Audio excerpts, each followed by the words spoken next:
I destroyed my family with one letter.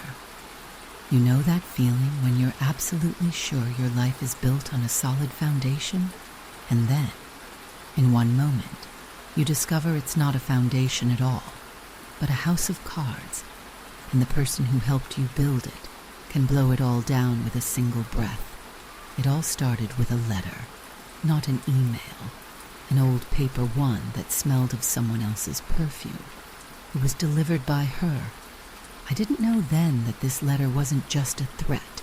It was a time bomb designed to tear my family apart, and I, like a fool, was the one who lit the fuse. My name is Anya.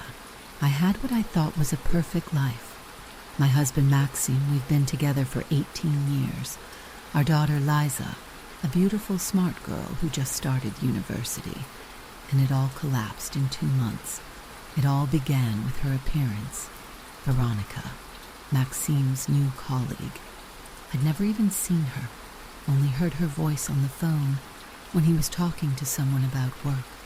And then she approached me outside a cafe, confident, with a cold smile. She handed me an envelope. She said, "Read it in private. Decide what's more important, your peace of mind or the truth for your husband." That evening, with trembling hands, I opened the envelope. Inside were old, faded photographs. Maxime, but young, almost a boy, and with him, a girl. His first love, as I later found out, that same Veronica. And on the back of one photo, a date and a declaration of love. Nothing criminal, right? But that was just the bait. There was a modern photograph inside, my Liza and this Veronica's son, Igor. They were sitting in a cafe, hugging, laughing.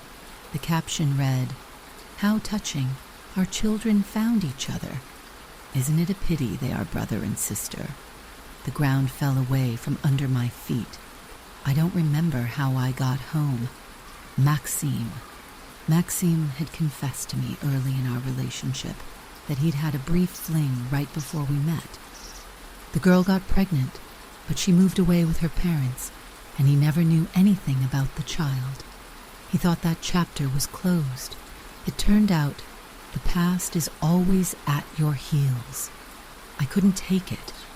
That same night, in tears, I confronted him. I screamed that he had hidden the fact he had a son, that our children were now dating. It was a hurricane of pain, jealousy, and fear. I showed him the letter, and that's when the nightmare truly began. Maxime, instead of being scared or trying to explain, was furious. Not at Veronica, but at my distrust. He said Igor was not his son, that he and Veronica had broken up before the child was born, that all of this was her revenge because he had chosen me. But I wasn't listening anymore. Like a madwoman, I rushed to Liza. I pulled her out of the shower and blurted out, "You can't see Igor anymore. He is your brother." I will never forget the look in her eyes. It wasn't just shock. It was betrayal, shattered trust. She looked at me like I was a monster who had trampled her feelings. The next day, a second letter arrived. From Veronica, short. "Congratulations, Anya. You did all the work for me. You destroyed your own family, and Igor is indeed not Maxime's son. I just wanted him to feel the same pain I once did. Thanks for your help." I stood there with that piece of paper and understood. I'd been a puppet. I'd driven my husband away myself. I'd pushed my daughter away myself. I'd allowed a shadow from my husband's past to poison our present. Maxime moved in with his mother. Lisa hasn't spoken to me for 3 weeks. She's living with a friend, and I was left alone. In this quiet, empty apartment, where every corner reminds me of what I've lost. I wasn't the victim. I was an accomplice in the destruction of my own happiness. Why am I telling you all this? Not for pity, but as a warning. If I could turn back time, I would have burned that letter without reading it. Or I would have sat down with my husband and asked, "Honey, let's talk. Someone is trying to break us." But I chose panic. I chose distrust. Family isn't about the absence of problems. It's about how you solve them, together. And I tried to solve everything alone. And I lost. Right now, I'm gathering the courage to go and ask for forgiveness. First, from my daughter. Then from my husband.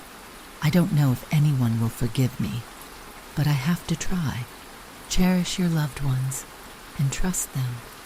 Because sometimes one wrong word, one hasty action can cost you everything.